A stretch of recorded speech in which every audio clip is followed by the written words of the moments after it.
since starting business coaching and mentoring in 2018, really the beginning of 2018, our clients have done over $12 million in revenue. And that's just what we know because they continue to build after. But with us, they've done over 12 million in revenue. We've helped. The biggest thing was removing my ego because, and a mentor told me years ago, ego is your biggest overhead. It's costing you everything. It's literally, you are the secret sauce. And at the end of the day, that really is the only differentiating factor because the way that I teach is proprietary, but the information is not. Everything is Googleable. Hello, and welcome to another episode of Global Achievers. In today's episode, we have Jessica DeRose. She's the founder of Digital Business Evolution, which is a business coaching practice. And it's a very fascinating story of how she went from being a teacher to being a very successful business owner and a business coach. And along the way, she has so far created 9 millionaires. So stick around, we'll be right back with this interview.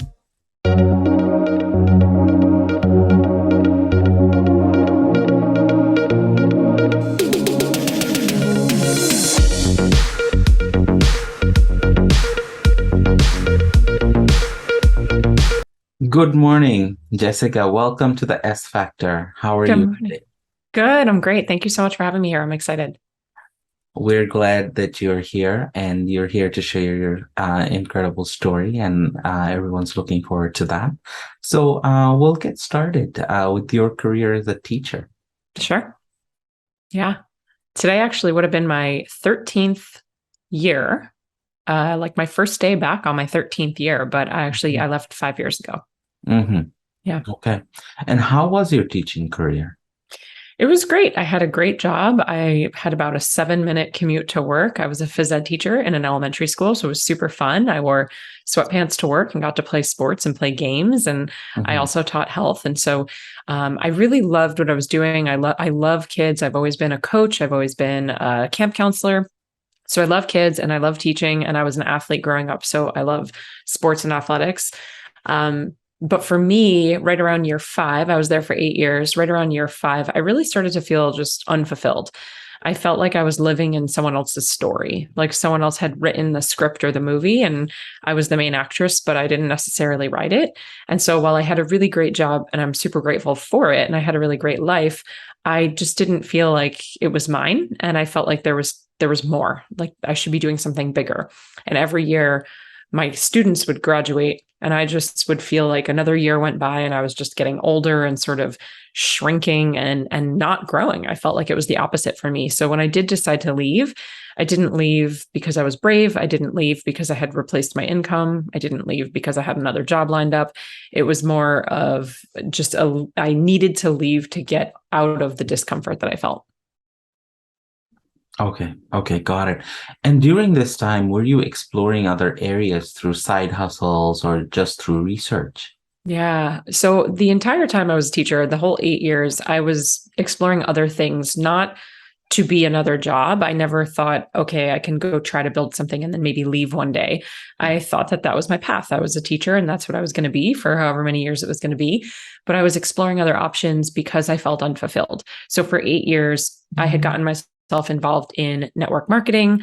I was working part-time anyway as a personal trainer, which I worked for 18 years as a personal trainer. So it was something that I did honestly to make ends meet, to help pay the bills, but also just to fill the time that I had after school. You know, I'd get home at 3:25 and my husband would get home at 9 o'clock from his job. And so it just made sense for me. So over the course of the 8 years, starting about 10 years ago, I started coaching people online. And so in 2012, I started offering digital sessions to people and they were writing me checks and mailing them like in the actual mail. And I was just giving them workout programs through email. I was doing all sorts of retreats. I was hosting meetups for women. And like I said, I got involved in network marketing. So I also was creating and selling jewelry and handbags. And so I just kind of always had my hands in, now looking back, entrepreneurship, but at the time, things to fill my time, things to fill the void that I felt, and communities that I built that I felt that I didn't have. So it was just something that I was doing. I was blogging for fun just to share my story and creating Facebook groups and inviting women to join and offering free coaching in there. Again, not thinking it could turn into anything. I never started those things with the intention to turn them into a business. It was just where I was. And so the entire time that I was a teacher, yeah, I had a lot of different little side hustles. Okay. And would you say these side hustles were successful? Yeah, it depends what your definition of success is. Um, I was having fun. I felt fulfilled. I enjoyed what I was doing. So if that was the marker, then yes, I Mhm. was helping people get transformations. I was changing women's lives and creating community globally. We had clients, or even it was a lot of this was free. So we had members that were all across the world in different countries. And so if the definition of success would be impact, then yes. If you're talking about financially, I made some money here and there, but to be honest, there were months that I was in the red because the events that I was putting on, I was actually donating the money for the ticket sales to different charities. So there were moments that I was actually in the red. And then I'd say on any given month, I maybe like $300 to $1,000, probably max, was the money that was coming in. So, nothing to live off of, nothing to replace my old income. Okay. And did there come like a pivotal moment where you said to yourself that, you know what, I need to change my direction. I need to do something different. Yeah. Teaching is great. It's fulfilling. You've done it for so many years, but what was that pivotal moment for you? Yeah, I love sharing this story because it always gets little mind blown emojis for people. So I Mhm. was driving to work in October of 2016. So I had been working for 8 years as a teacher, Mhm. and I was listening to a podcast, and the man was interviewing a woman who was a teacher, and she was selling jewelry on Etsy. So here I am, a teacher selling things on the internet, and I'm like, wow, this woman is me. I'm really listening. And she wanted to do her jewelry business full time, but what if it didn't work out? I have benefits, I have a pension, I have summers off. Like, that's crazy. So he said to her, if it didn't work out, if you gave yourself a full year to try to make the jewelry thing work and it didn't work out, what would be your worst case scenario? So she said, well, I'd just go back to teaching. I might have to go to a different district, but I'm sure I could get a job somewhere. I've been a teacher for a decade. And so his answer is actually the reason that I quit. And he said, oh, how does it feel to wake up every day and live in your worst case scenario? And for me, it just was this moment where it was like a dagger through the heart. I pulled the car over. I was crying. I texted my husband and I said, I can't do this anymore. It wasn't my worst case scenario because when I would unpack that, that would be not having shelter, not having food, right? But it wasn't my best case scenario. And it was in that moment that I recognized it's actually going to take a while for me to be in my worst case scenario. And I'm very privileged to be able to say that. But my husband had a job. My parents lived a couple towns over. If we had to move in with them, we could. We owned a house. If we had to sell it, we could. I have a brother that I could move in with. So it was sort of like there's so many things that would need to fall or to fail or to crumble before I actually was in my worst case scenario. So why was I waking up every day and living in something that wasn't my best case scenario? And so that night I came home and I talked to Mike and we started to play with numbers and figure out what would it look like if I left? Because like I said, I mean, I was bringing in maybe $500, $300 a month. We couldn't live off of that. And a couple of weeks later, I walked into my principal's office and I resigned. And he thought it was a terrible idea. He thought I was crazy. And he asked, what's the plan? Did you get another job? Are you moving? And it was sort of like, no, I just don't want to do this anymore. Right. And you know what? That kind of resonates with me as well because I quit from my job way back when to start my first business in 2006. And at that time, my boss asked me like, okay, so where are you going? And I said, oh, I'm not going to another company. I'm going to start my own business. And Wow. that was like one of those moments like, what? Are you Yeah. sure this is what you want to do? And yeah, so I do see that. I do Yeah. see that definitely. So what are some of the steps that you took afterwards in order to get Yeah. your business started? Yeah. Well, the first thing would be, I had already been dabbling. I had already been researching, Googling, YouTubing. I had actually hired my first business coach in 2014. So almost 3 years before I quit my job, I had already started investing in coaching. I was going to events. I was getting myself in rooms, going to meetups, and just getting really uncomfortable. When I decided to quit, what happened was I finished out the school year. So I had whatever it was, 4 or 5 months left of school.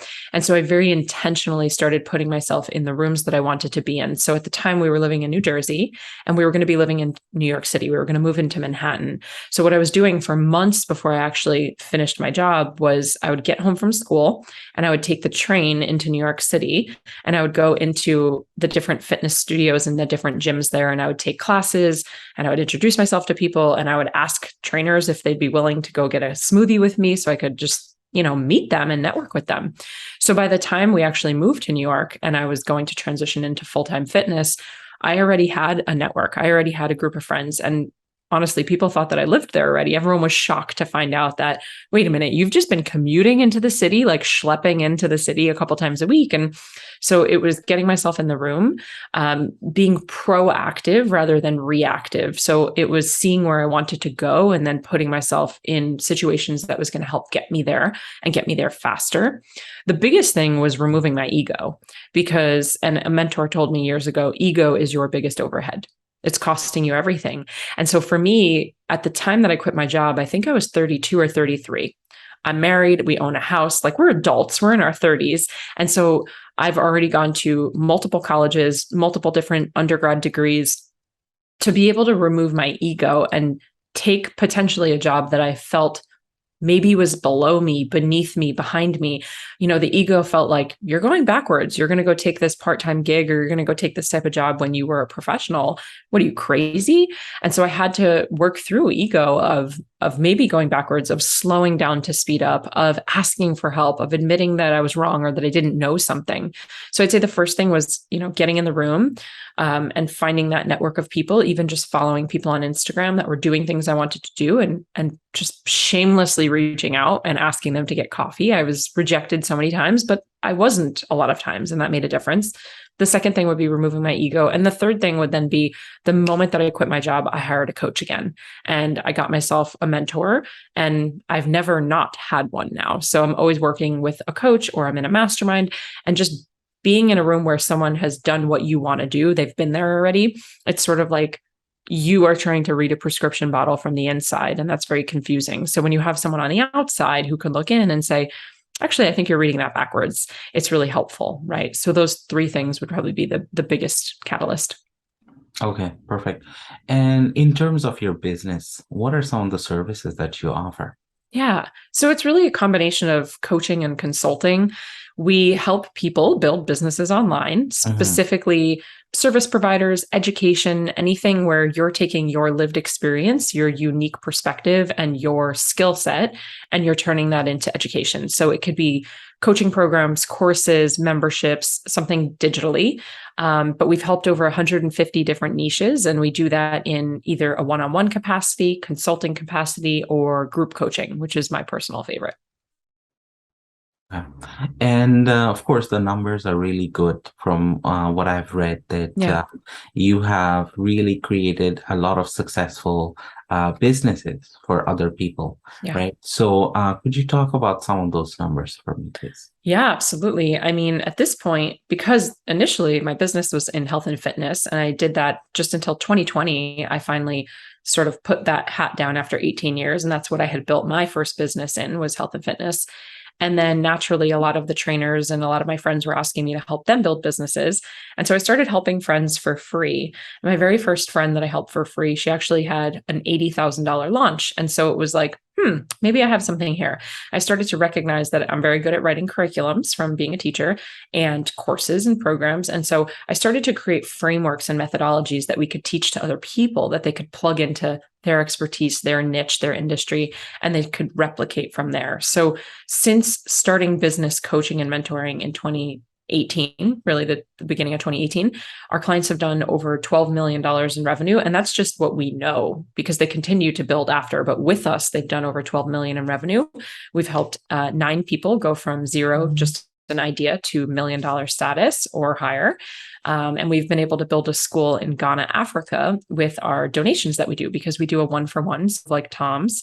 So for every client that we work with, we donate education for a year for a student overseas, in addition to also building and funding a school that we built over there. So pretty cool stuff. And the amount of clients that we've had that have left their 9 to 5 or retired their spouse or built second homes or started buying investment properties. I mean, it's really, really incredible to see what people are doing. That's very fascinating. And I really like the part about giving back. And you've created a school which is going to give back so many times more in Yeah. the coming years as well. So Yeah. that's really nice. That's really Yeah. nice. Perfect. So you have a team of 14 at the moment, correct? Yes. Okay. Yes. So one of the important things about building a team is basically identifying certain behavioral traits or culture fit where they would fit into your organization. Yeah. So how do you go about evaluating that when you're talking to a potential hire? Yeah, I love this question because the funny thing is, I look at our executive leadership team, and every person, the role that they're in is actually not what they came in for. So, to your point, I think there's a level of adaptability and flexibility that is necessary when building a team, when being a leader. And the same thing goes for the person that's doing the work. Every single one of those team members initially thought they were going to do one thing, and then we found that they actually like to do something different, or that their strength set was in something different. So I think for us, it's just been open communication and being open and adaptable to shifting people around, to seeing what is best, and hiring for where we're going rather for where we're at. So that's really hard because it's scary. Sometimes you feel like I'm not there yet. We're not ready. Maybe we don't have the revenue that we want. But also, if we take that super scary step forward and we actually hire this person for a position, the goal would then be, can they get us to that place where we would then have that revenue? So we've definitely been more, again, proactive in our approach there rather than reactive, which is a super common mistake that I think most entrepreneurs make. I definitely have. You oftentimes hire from a place of need and desperation where you're drowning and you're like, I'll just take the first person that comes along because I need help. And then that person might not be the right person, or they might not be sitting in the right seat. So like I said, I've made that mistake multiple times. And now as a team, we're much more proactive about where are we going and who would we need to help get us there. And let's bring them in now, even though that feels really uncomfortable. And it's definitely working. Okay, that's really good. So one of the things that I wanted to know was the client journey. Yeah. So when a client first gets in touch with you, what does their journey look like? It's really different for all clients because we have some clients that they come in, they want to go straight to working one-on-one, or they're, hanging around for a long time and they want to come into a group program. When you think about the traditional ascension model or the product suite, we don't have it built out where you have to sort of move through every piece of the funnel. You can really come in at any point. So we have people coming in who have just ideas and they're not sure even how to bundle and package those ideas, or if their ideas are even good enough. And then we have people who already have businesses and they're looking to scale those business. So we have different levels that people will come in, but generally the customer journey for them is always going to be the same, in the sense that our onboarding system is always going to be the same. What they can expect when they start working with us, how involved our team is, the give back component, the gifts that they get, the different programs. But our price points also range from, our lowest ticket item is probably about $47, for just a quick little PDF type of training. And then it goes all the way up to 30, really about like $30,000. Okay, all right, got it. So as we are winding down, a couple of different things that I wanted to know from you. Number one would be, say, for example, I'm good at what I do. Let's just say, I don't have to be a trainer or anything, but let's just say I'm good at what I do. I have a job or I'm self-employed, but I do feel stuck. I really need to get out, right? Or I feel that I can actually add some value to others. Yeah. Perhaps I can create a program, right? Where I can help hundreds, not just the few that I have right now. So how do I go from this particular stage to the next level? Yeah. So we teach a proprietary 5-step process that we've created, where we first help you extract what it is that you do know. What do you know? What are you an expert at? What do people know you for? What is the thing that lights you up? we don't believe in building businesses on passions. We believe on building them on purpose. So the definition of passion is uncontrollable emotion. And if you're anything like me, 1 month I want to learn guitar and the next month I want to take painting lessons. And so these are things I'm passionate about. We don't want people building on passion. So we sit down, we figure out exactly what it is, what's your purpose, what's your personal story, your unique experience, what have you been through, and what are you an expert at? From there, once we've extracted that, we start to identify who it is that you help and how you help them. And we can figure out what is your process of helping people. Most of us have a process that we don't even recognize. And going back to that first client that I was working with in business, after walking her through the steps that I just was walking her through naturally, she was actually able to help me reflect back and say, wow, I did this, this, and this. And if I do that with another client, I can replicate that as well. So we have a 5-step process of extracting, identifying, creating, generating, and bringing all of your ideas to life while monetizing through utilizing organic social media. Okay, excellent. So this is a question that I always ask, and I'm always fascinated to hear the different kind of responses, is that how do you differentiate between coaching and consulting? That's a great question. I personally think coaching, teaching, consulting, mentorship, therapy, I think they're all slightly different. And I think that they get spoken about in a very similar way. So people sort of lump them together and throw them under one umbrella. But to me, teaching is delivering a message, an idea, or a concept and essentially walking away. So when you maybe hear a speaker on a stage, they're probably teaching you something. It's not that they're not invested in you learning it, but they're not there for the transformation necessarily. And they're not invested in what's going to happen with that information. Their only job is to teach it to you. So when we put together a course or a program, we have an element of teaching, and that's going to happen in our course portal. So you can go in, you watch the information, the videos, you learn the things. That's teaching. Coaching is really a back and forth. And for me, coaching is my job is to help you come to the answer. My job is to help you identify what the answer is. I don't tell you what it is. And clients will always ask me questions and they hate my answer because I'll say, well, I can't really tell you what to do. What do you want to do? What do you think is right? I can, however, tell you what I would do. So if you were to ask me what I would do, I can tell you what I would do. And in this style of coaching, it's take what you want, leave the rest. Consulting for us is a little bit more coming into a situation, just saying, this is what we've done to work. These are the blind spots that I see. This is something that you might not see. This is something that you might be missing. Have you thought about doing it this way? Have you thought about doing it that way? And so it's really just coming in with an expertise platter and sort of showcasing what that could be. Again, not necessarily guiding you to your decision, but rather I'm consulting. I'm going to tell you that I don't think that's the best idea based on my experience. It doesn't mean it's right.